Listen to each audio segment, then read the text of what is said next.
Unang 147, ating text ko ngayon. Unang 147. Mga minamahal, mag-ibigan tayo sapagkat mula sa Diyos ang pag-ibig. Ang bawat umiibig ay anak ng Diyos at kumilala sa Diyos.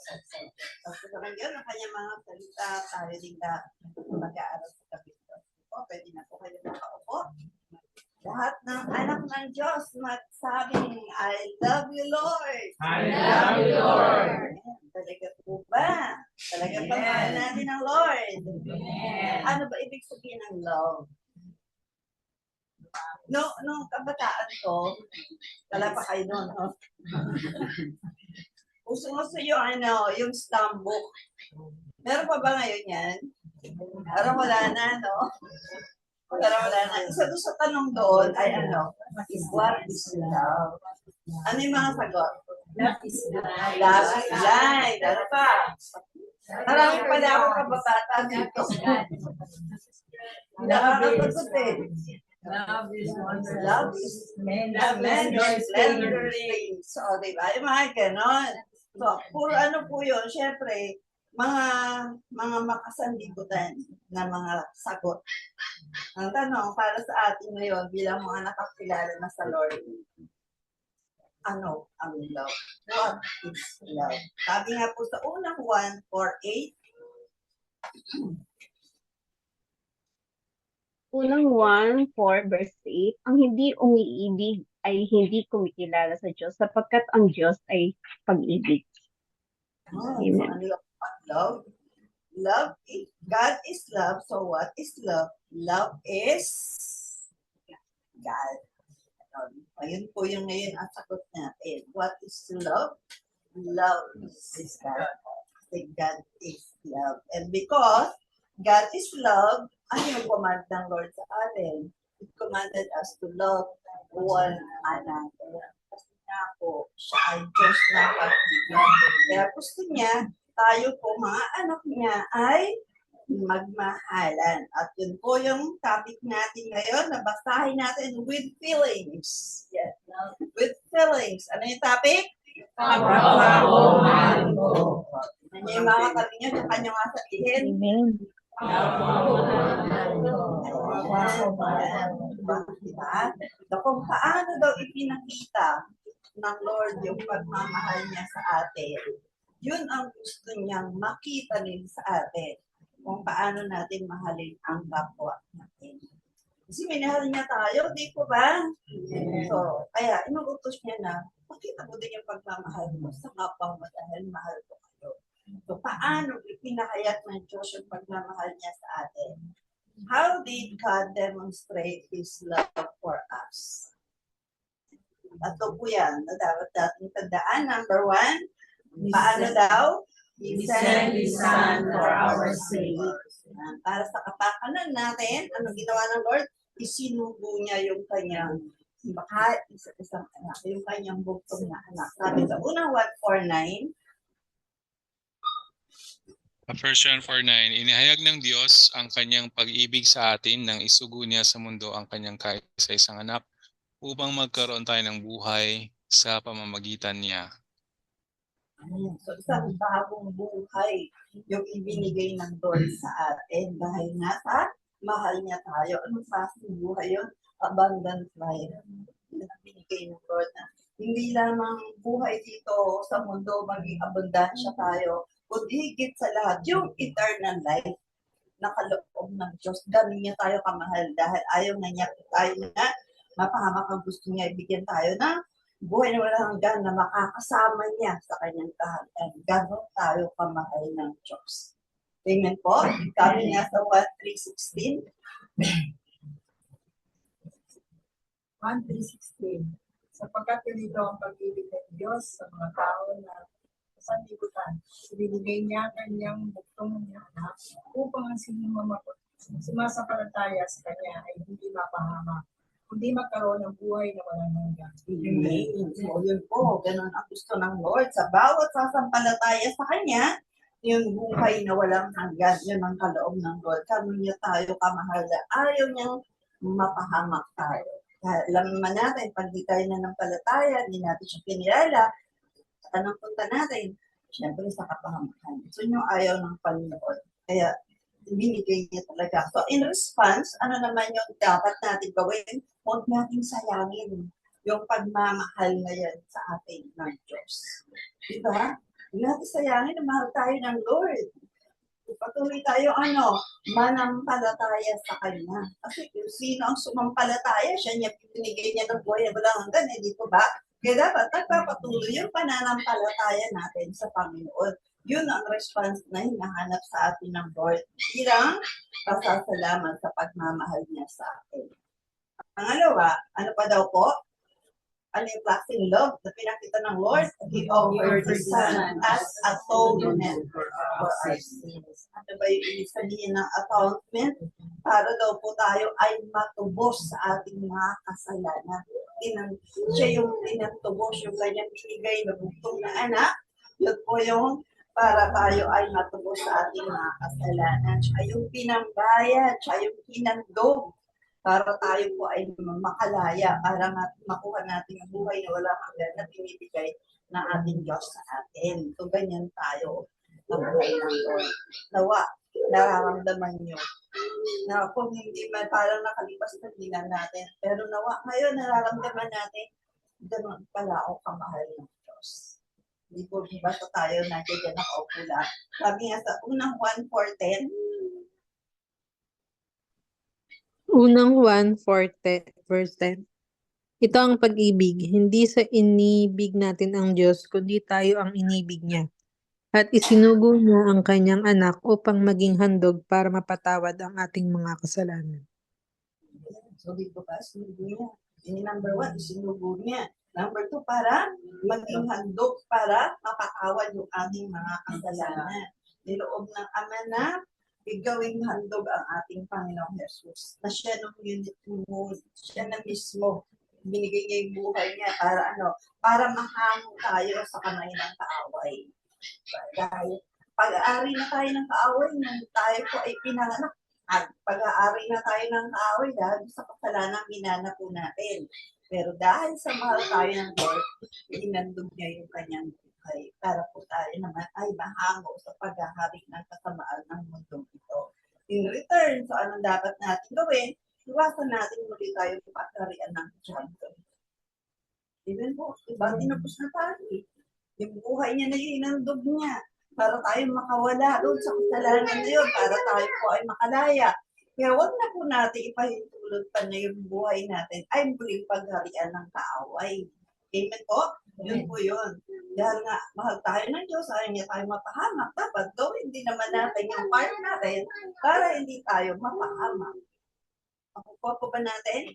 Sabi sa Galatia 1:4, Galatia 1:4, inialay ni Jesucristo ang kanyang sarili dahil sa ating kasalanan ayon sa kalooban ng ating Diyos, Ama, upang mahango tayo sa kasamaang naghahari ngayon sa sanlibutan ito. Amen.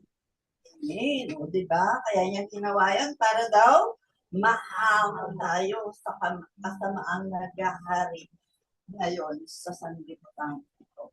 Dapat hindi na tayo nakikisaw-saw sa mga kasalanan po dito sa sanlibutan na to.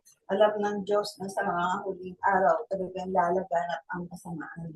Di po ba? Which is talagang nakikita na natin. Mayroong balita ng isang araw na naman yung tao, nirate niya hayop. Pero niya rin ganun nakasama ang tao ngayon. Di po ba? Kaya alam ng Lord na dadating tayo sa ganung panahon. Kaya isinugo niya yung kanyang anak para nga makaiwas na tayo sa kasamaan. Alam na natin yung totoo, di ba ba? So ano lang dapat natin gawin? Apply. Application. Kung ano yung pinag-aaralan natin, ano yung mga natututunan natin, apply po natin para magganap po yung layunin ng Diyos na maligtas tayo at makarating tayo sa kanyang kaharian. And number 3, ano pa daw po? Number 3, pay the price for us from bondage. Ayan. Talagang siya na po yung nagbayad. Ako, walang katumbas na halaga ang pinagbayad ng Panginoon dahil nga sa sobrang pagmamahal niya po sa atin. Sabi sa unang Korinto 6:20a, Korinto 6:20, sapagkat binili niya kayo sa isang mahalaga, ay halaga. isang diba? Binili niya na po tayo. Dahil sabi nga natin kanina, diba? Tayo bihag ng kaaway, pero binili tayo ng Lord. Ano yung pinambayad sa atin, kaya malaking halaga, dugo ng ating Panginoon. Yun po, yung pinambayad sa atin. Po, para lang tayo matubos, para makabayad, para makawala tayo sa pagkakabihag ng diablo sa atin. Sabi sa unang Pedro 1:18b and 19. Unang Pedro 1:18b and 19, verse 18b, ang pinagtubos sa inyo hindi ang mga bagay na nasisira o nauubos tulad ng ginto o pila.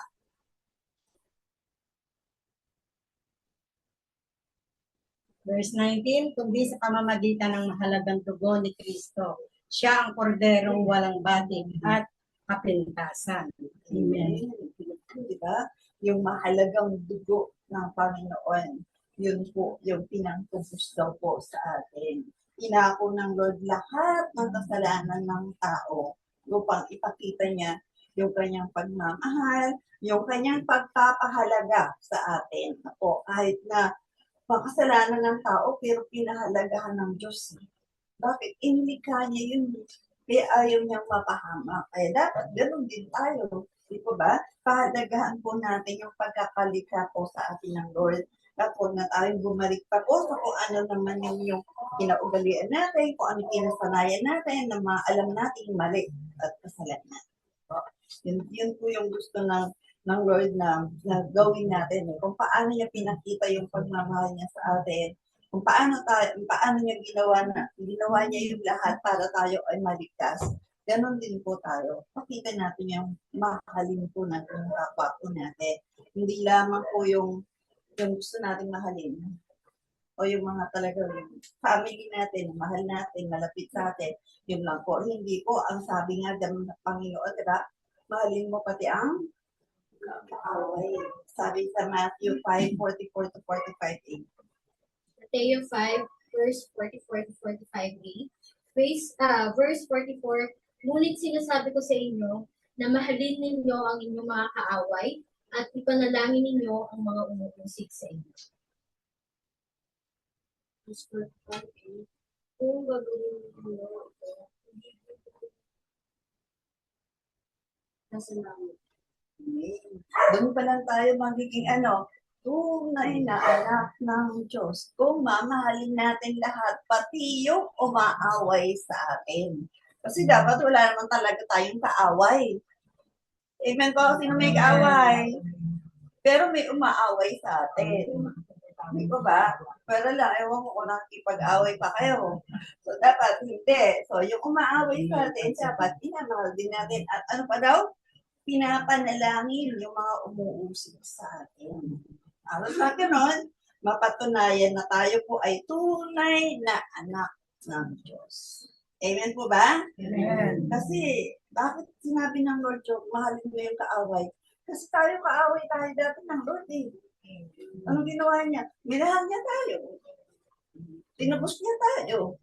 Samantalang kaaway tayo dahil nga sa kasalanan po natin, naminana natin sa ating ninuno. Di po ba? Kaya yun po yung utos sa atin ng Lord na mahalin po, tanggapin po natin. Yun po yung ating yung umaaway sa atin, yung umuusik sa atin. Tayo kaaway niya pero ginawa niya tayong kaibigan. Amen? Kaibigan po ba tayo ng Lord? Amen. Amen. Sabi, basahin natin, Romans 5:10.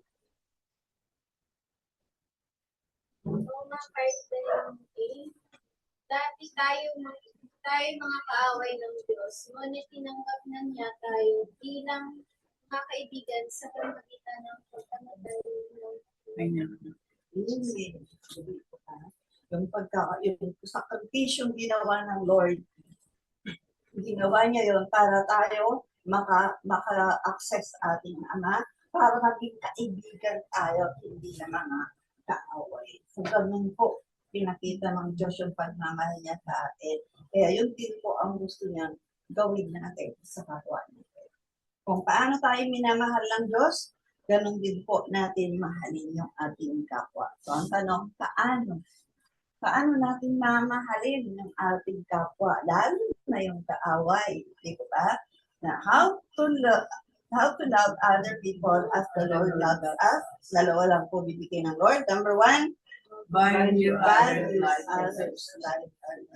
Binavalue nyo ba, pinapahalaga nyo ba yung sarili nyo? Amen. Ganon din daw po ang gagawin natin. Pahalagahan po natin yung ibang tao tulad ng pagpapahalaga nga sa atin ng Diyos. Kung paano tayo pinahalagahan ng Diyos, paano binalyo ng Lord yung buhay po natin, ganon din po natin, gawin din po natin. At kung paano natin binavalue yung sarili natin, ganon din po yung gawin natin sa kapwa po natin. Sabi sa Romans 13, 9b to 10. Romans 13 verse 9 to 10. Verse 9, mahalin mo ang iyong kapwa gaya ng pagmamahal mo sa iyong sarili. Amen. Verse 10, ang taong nagmamahal ay hindi gumagawa ng masama sa kanyang kapwa. Kaya kung nagmamahalan tayo, tinutupad natin ang buong kautusan. Amen po. Amen. Pag nagmamahalan, yung buong kautosan, natupad natin, di ba? Kasi sabi nga, diba, kung hindi ka nagmamahal, hindi mo na natupad lahat dahil meron kami na hindi natupad na isang kautosan. Kung ano yung gusto natin gawin sa atin, ganoon din po yung gawin natin sa ating kapwa. Sabi nga sa Matthew 7:12a,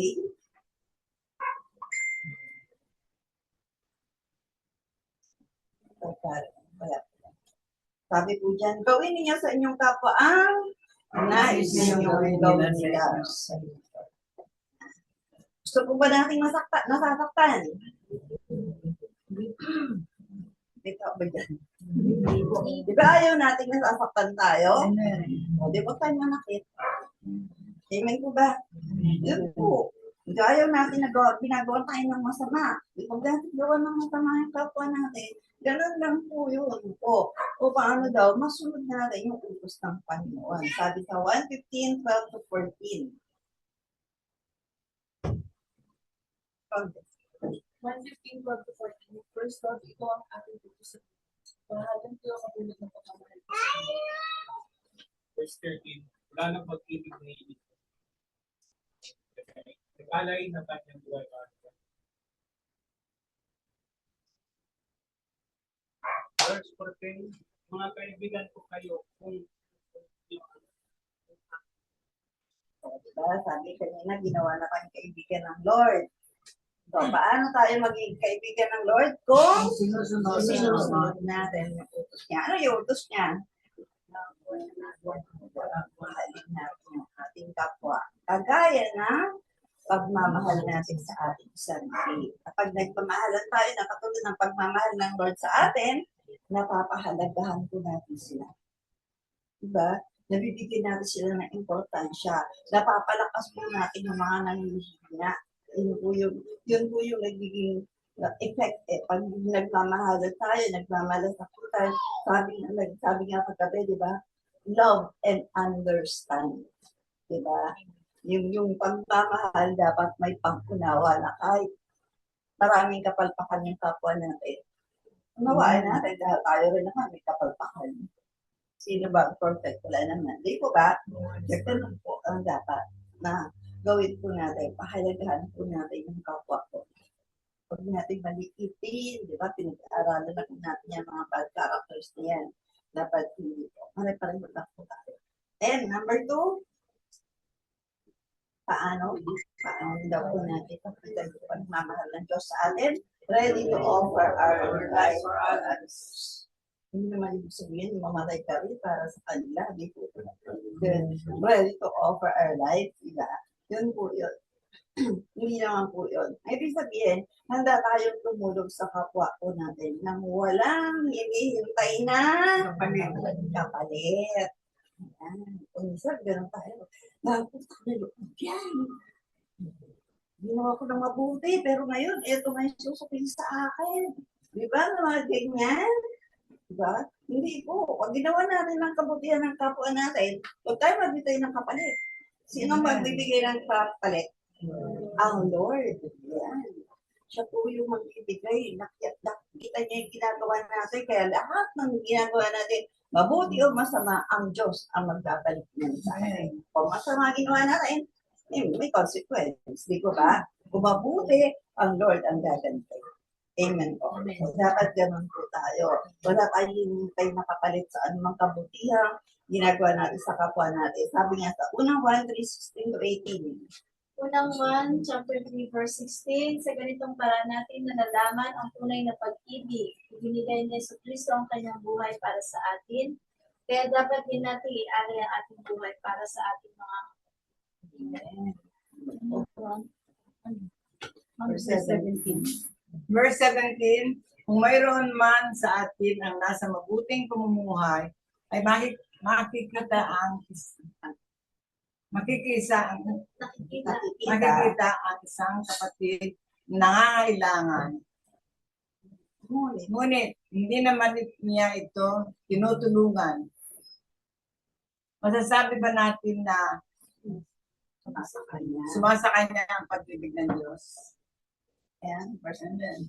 Verse 18, mga anak, huwag tayo magmahalan sa salita lang, kundi pakita natin sa gawa na tunay tayo nagmamahal. Paano daw natin malalaman kung hindi naman natin tinutulungan? Alam natin, nakikita natin may nangangailangan pero hindi natin tinutulungan. Paano natin sabihin sa atin ang pagmamahal ng Diyos? Tungkol daw po, kung mahal natin ang kapwa natin, nakahanda tayong maglaan ng oras, ng panahon. Lalo na po, di ba? Tayo mga manggagawa, di ba? Yung tulong ng pera, kung kinakailangan, ang financial, di ba? Sa abot ng makakaya, hindi naman tayo hihinga ng more than sa wala tayo. Kung ano lang naman yung meron tayo, kaya natin itulong, yun lang naman po yung kailangan natin itulong, di ba? Di sa lahat sa pamamagitan ng prayer. Yeah, hindi yung kailangan bilhin yun. Diba? Yun lang po, malaking tulong po yan sa kapwa natin. May offer natin yung time natin sa kanila na ipinapanalangin po natin sila. Gaano ka-effective ang prayer natin? Napakarami natin pinapatotoo. Di ba ba? Na tinutugon tayo ng Panginoon. Malaking tulong po yan sa kapwa po natin. Sa ganung paraan natin ay paparamdam yung pagmamahal po natin, yung concern natin sa kanila. Kapag may love and concern tayo sa puso natin, nararamdaman natin yung needs ng kapwa natin eh. Kahit hindi yan magsabi. Di pa ba? Nararamdaman natin, alam natin may kailangan to kahit hindi ito nang hindi. Kaya kung ano man yung udyok ng Lord sa atin, huwag natin pigilin. Magbigay tayo, tumulong tayo. Kahit ano lang po yan, may kakayanan po tayo. Hindi po pagtulong yung tira-tirahan. So ano lang yung sobra natin. Hindi, sabi nga ng Panginoon, di ba yung mga nagpupulong doon sa box, sa offering box, yung mga mayayaman, yung mga ano-ano lang yung bari-bari lang bibigay, pero itong mahirap na ito, lahat bibigay. So, ganun po ang hinahanap ng Lord sa atin. Para pakita po natin na mahal natin ang Lord. Bakit po? Love has a cost.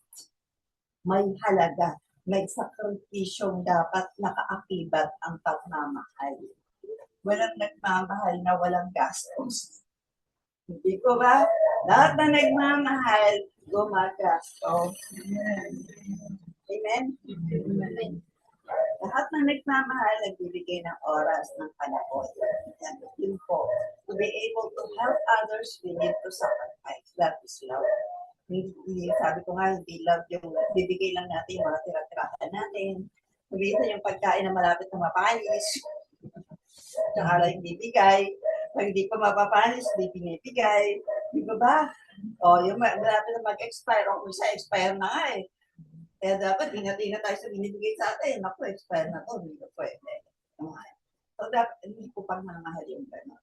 Tandaan po natin palagi ang pagmamahal ng Lord sa atin. Paano niya tayo minahal? Hindi tira-tirahan pagmamahal at binigay ng Lord. Buhay niya ang binigay niya sa atin. Amen po ba? Amen. Yan po. Lagi natin isipin yun na sa gano'n, magawa po natin sa kapwa natin. Anong resulta? of loving others. Sabi po dyan, we will be known as the Lord's disciples. Makikilala tayo. Talagang Kristiyano. Ay talagang anti yan ng Diyos. Ay talagang lingkod yan ng Diyos. Pag tayo po ay marunong magmahalan. Pero kung tayo nagkakagatan, hindi lang tayo mauubos. Kung hindi, wala tayong madadala sa Lord. Kasi kayo nagkakagatan, ba't ako sasama sa inyo? Di makakagat pa ako. Diba? So, yun po yun. Kaya tayo mismo talaga, na una ng tinawag ng Panginoon, napakawag na tayo ng Lord, pakita po natin that we love one another. All men will know that we are disciples of our Lord. Pag tayo po, nakikita po yung tunay na pagmamahal sa ating kapwa, believers man yan or non-believers. Ito ba? Importante po yung non-believers na pinapakitaan natin ng pagmamahal para nga madala natin sila sa Panginoon. Yun po, kilalanin po natin talaga. Ikilalanin tayo ng lahat bilang alagad ng Diyos. Bilang lingkod. Lalo na kung lingkod ng Diyos. Hindi dyan sabihin na, teacher ba yan? Worker ba yan? Bakit ganyan? Yun po, dapat nakita po sa atin yan. Sabi sa 1:13, 34 to 37. 1:13 verse 34, isang bagong utos ang ibinibigay ko sa inyo ngayon. Magbibigan kayo kung paano ko kayo inibig, gayon din naman magbibigan. Amen.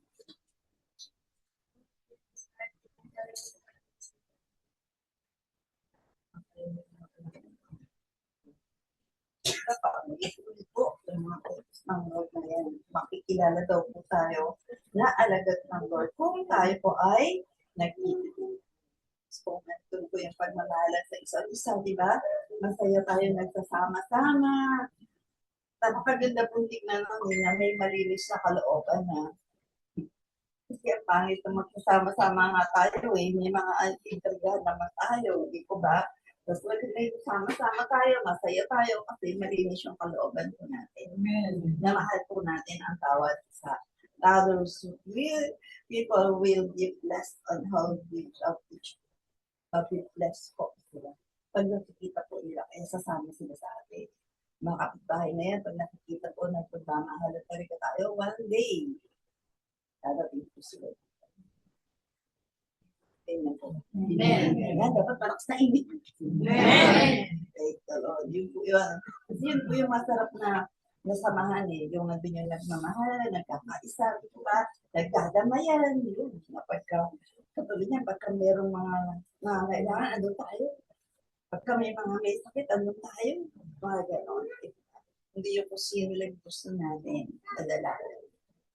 Kung sino lang yung gusto natin punta. Yun po yung nakakalungkot kung isa na katulad ng may mga namamatay. Pag kilala mo, daming pumupunta. Pero pagka ilan-ilan lang yung nakikita. Dapat lahat po tayo. Mas masarap daw po pumunta sa mga ganon kasi sa mga haya. Kasi doon mo napapakita yung concern, yung pagmamahal. Kapag kami mga ganun talaga na kailangan ng comfort, andun tayo.